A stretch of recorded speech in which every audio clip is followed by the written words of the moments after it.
Yeah, no, I'm on my way to get microchipped. Yeah, microchipped. Yeah, no, I still have the big phone. It's the smallest one I can afford. I mean, this is the 90s. I mean, give me a break. Yeah, microchipped. What's the worst thing that could happen? I feel like a cyborg. Here you go, you're a proud member now. Indeed, part of the club. Just like that, I was part of a small group of people on Earth pushing the boundaries of what it means to be human. And within minutes, I was meeting with their tech team to get my chip programmed. And the applications for it were actually pretty sweet. I could now open doors, fire off texts, forget all of my passwords, and even make credit card payments. I started to wonder, is it worth getting this thing removed? And what I'll do is I'll set yours up so that I can make a phone call off of it right now. Success. Why? Why did you feel you had to do it besides seeing everyone else? So I found out through social media that the company that I was moving from Colorado to come to Wisconsin to work was optionally microchipping their employees. It sounds really futuristic and bizarre. And at first I wasn't going to do it. And how much information did you have? Did you know that you could open doors? Sure, but how much information do you have about the chip in general? All of the questions that the news were asking, all the questions the employees were asking, all the right questions, the nitty-gritty questions were there. So I knew what it was made of, I knew what it could do, what it could do in the future. I was well educated before getting a microchip in my hand. They offered to take it out at the end of the day, and I was like, absolutely don't want this thing in my body longer than it needs to be. And I'm kind of having second thoughts. I think it might be fun to play around with it some more. I don't know, I'm having some thoughts, some inner conflicts about whether to keep it in or take it out. Pinched a little bit, not bad at all though. It takes just a few seconds and Tony Danner is standing at a new frontier in technology. It feels pretty amazing. It's excited about where we can take this technology. The chip in his hand allows him to start his car, open doors, log on to his computer and buy snacks in the break room at Wisconsin-based Three Square Market, all with just a swipe of his hand. You scan it at the kiosk, it comes up on the kiosk, and then to finalize your payment, you'll put your RFID chip. The company specializes in payment systems for workplace snack bars.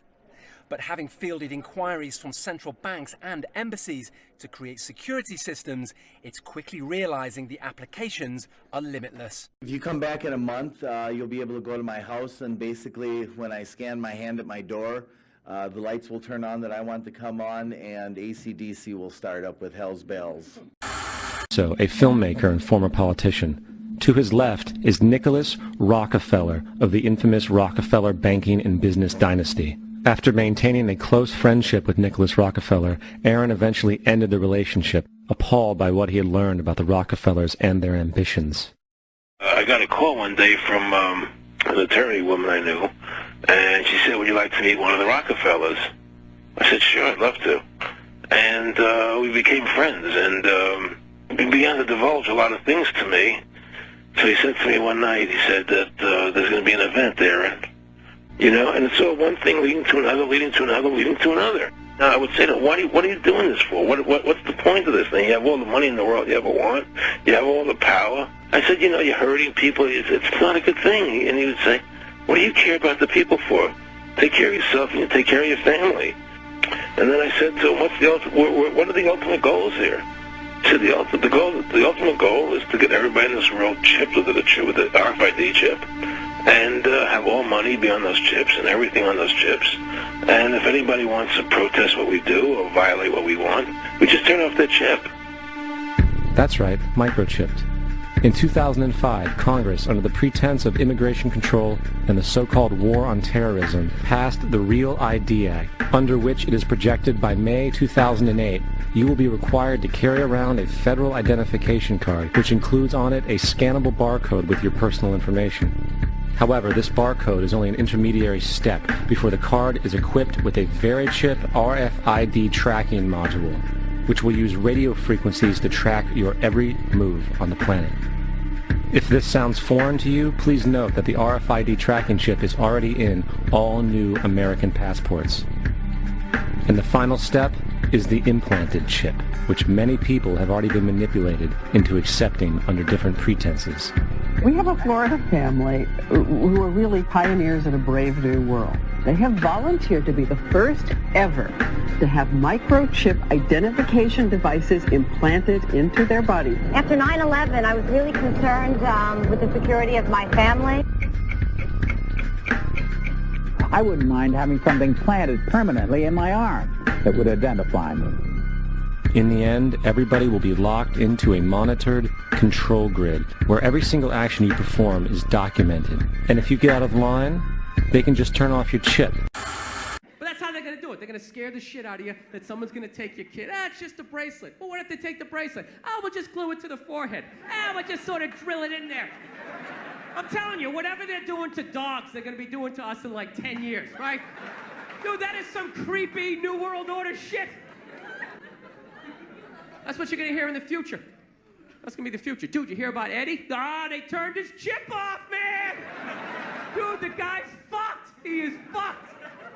He made one little joke about the government. Next thing you know, he had to buy a round. His head wouldn't go through. They kept scanning it, nothing. He's outside screaming up at a satellite, turn it back on. They're not turning it back on. The dude's fucked. The dude is fucked. Dude, I ain't standing next to him. They're going to shut my chip off. Well, Elon Musk's next project isn't a car or a spaceship or a solar panel. The executive's latest startup is called Neuralink, which focuses on the goal of implanting chips into human brains and also connecting brains to computers. Here's what Elon Musk said at a conference in California about the technology last night. This, I think, has a very good purpose, which is to cure important diseases and ultimately to help secure humanity's future as a civilization relative to AI. This, I think, has tremendous potential, and we hope to have this aspirationally in a human patient before the end of next year. So this is not far. Not far, he says. The implantation of the neuron, the implantation of the neuron-sized threads requires the use of a special robot, but Musk said it's a minimally invasive surgery. So Thornton, I'm sure that means you'll be getting one soon.